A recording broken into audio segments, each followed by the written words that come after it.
Hello class tenth, welcome to 3D studies. और आज हम देखने वाले हैं सोशल साइंस के most important 1000+ MCQs of all the chapters.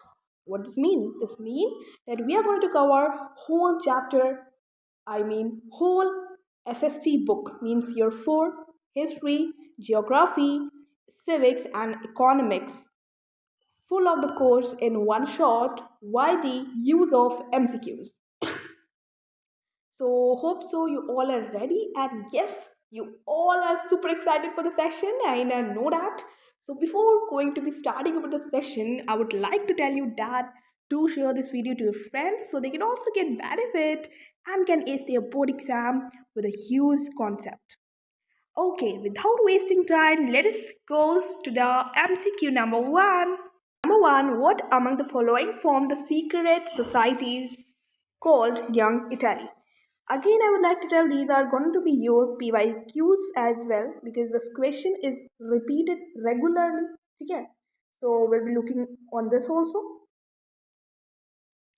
So the question is कि इनमें से फॉलोइंग कौन सा ऐसा पर्सन था जिसने फॉर्म करा था young Italy?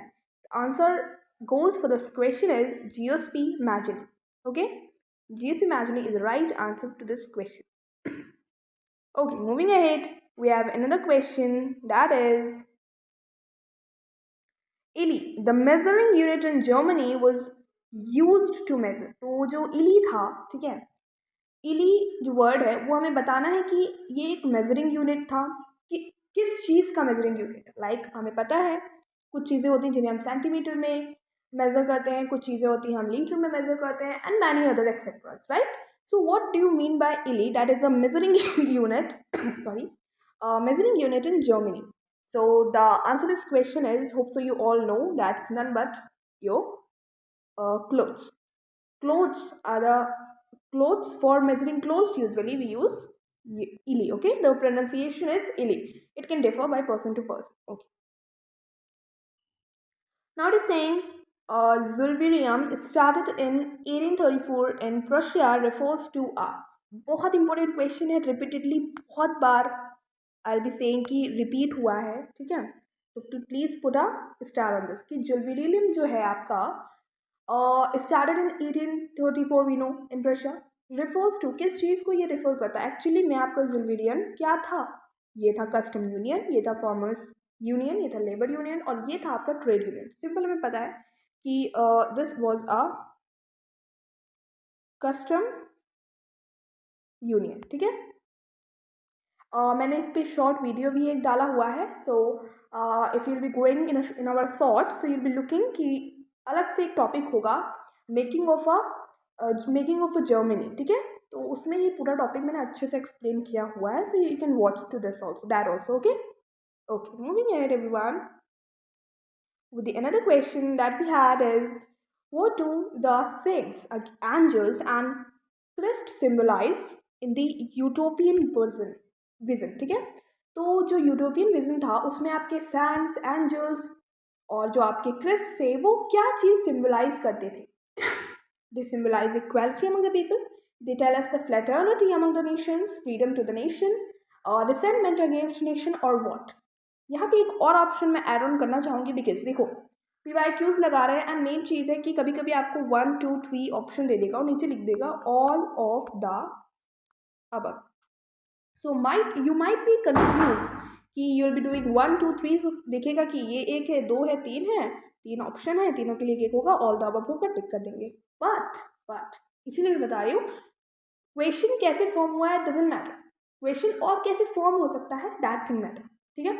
Okay, the answer this question is आपके सामने लिखा हुआ है फ्लैटर्निटी अमंग नेशंस, और जिन्होंने कमेंट किया है awesome awesome and thanks a lot कि आप कमेंट कर रहे हैं। ओके,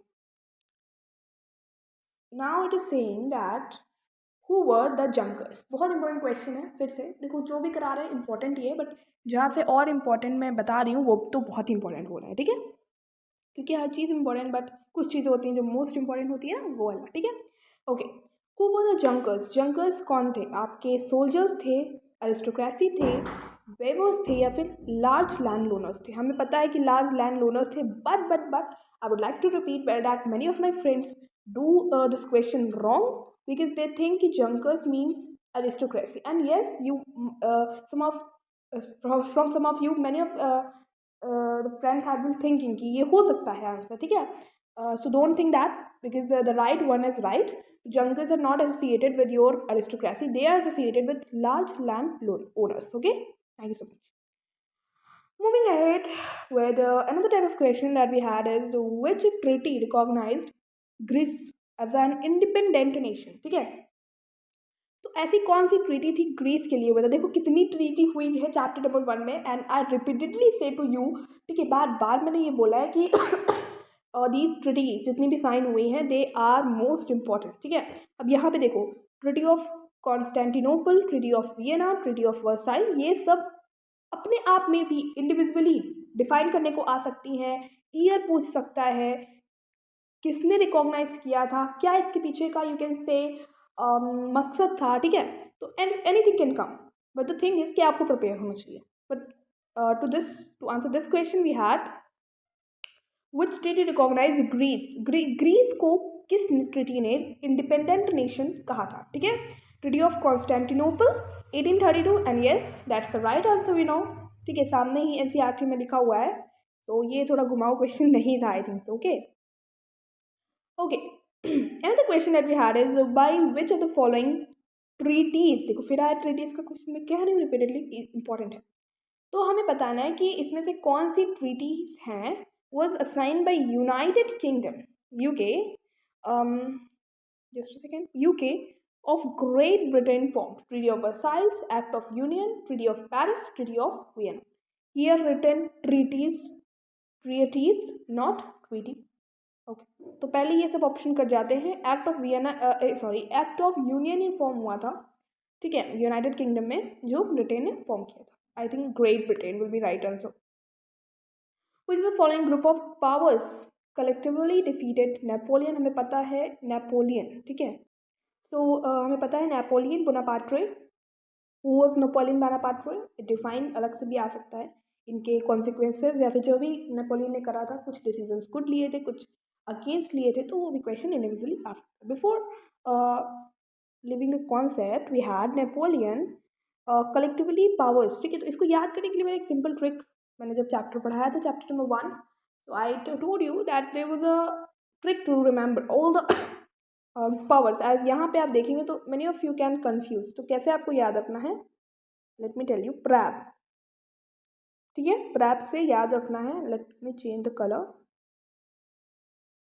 ओके, प्रैप से याद रखना है. और प्रैप में आपका जो पी है स्टैंड फॉर आपका Prussia,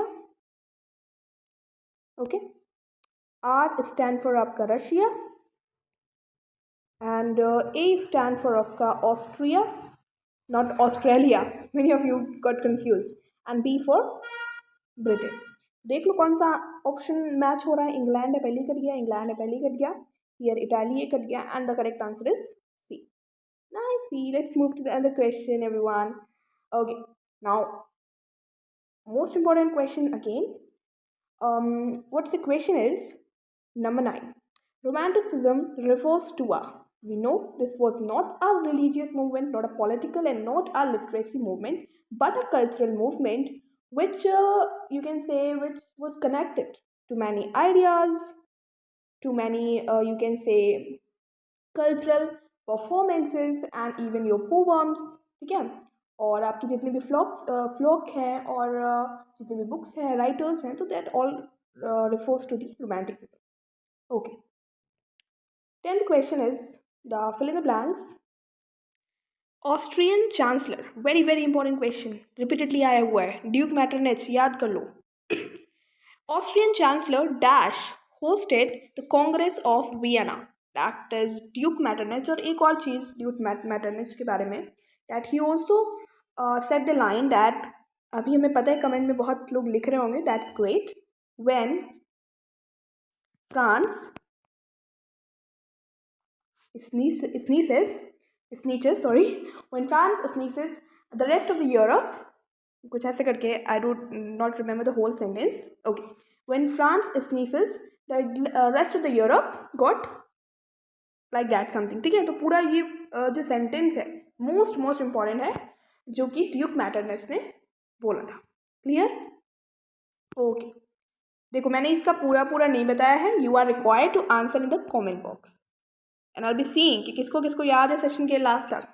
great.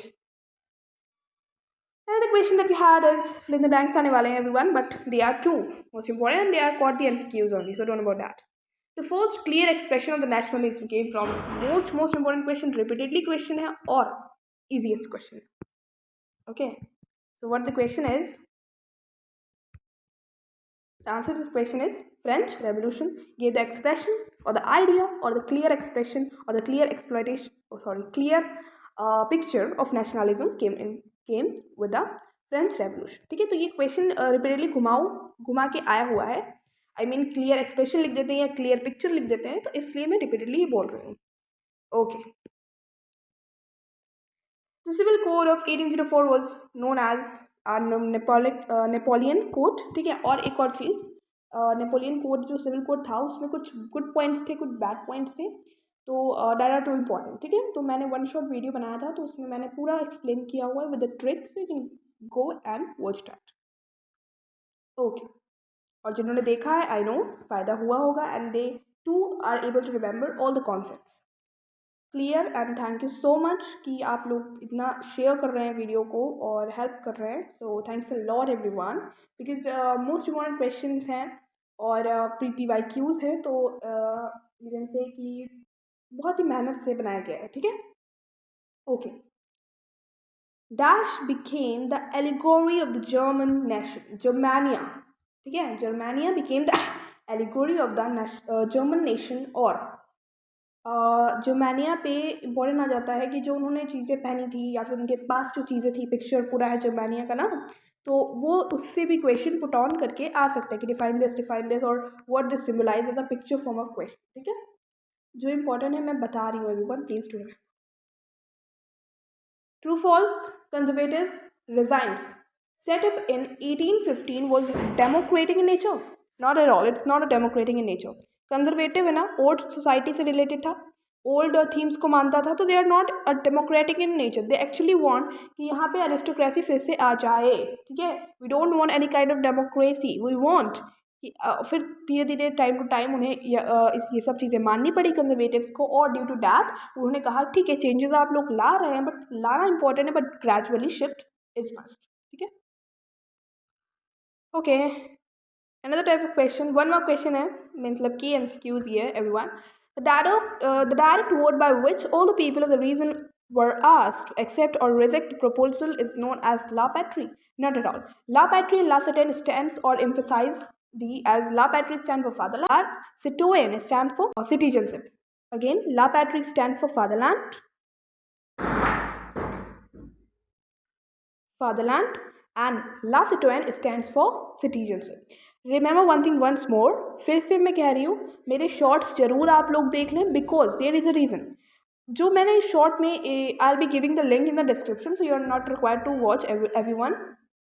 So see, making of the nationalism in Europe करके टॉपिक है, एंड आई उसमें पूरा का पूरा मैंने एक्सप्लेन किया है। जो एल्विनम वाला क्वेश्चन था वो भी वहीं से आया था। फादर लैंड, ला पैट्री, ला सिटोयन, वहाँ पे मैंने अच्छे से एक्सप्लेन किया हुआ है। ठीक है, तो please you are required and you are requested to do watch that session. ठीक है, okay. Important question है that in 1861 Frederick William VI, it's written for, was proclaimed the king of the United Italy. Not at all, it's false. Okay, so if you know the correct answer, do write in the comment below. Well, write the question number and answer the question. So we know कि United Italy के king किसे बनाया गया था? Victor Emmanuel second. ठीक है, तो this was a false statement. अगर यहाँ पे विक्टर इमानुअल सेकेंड लिखा होता तो that would be going to have true one. Okay, 17th question is the term absolutist refers to monarchical government and that's true. NCERT से सीधा सीधा question उठा है, पूरा NCERT लाइन है। ठीक है, जो बॉक्सेस बने होते हैं ना वहीं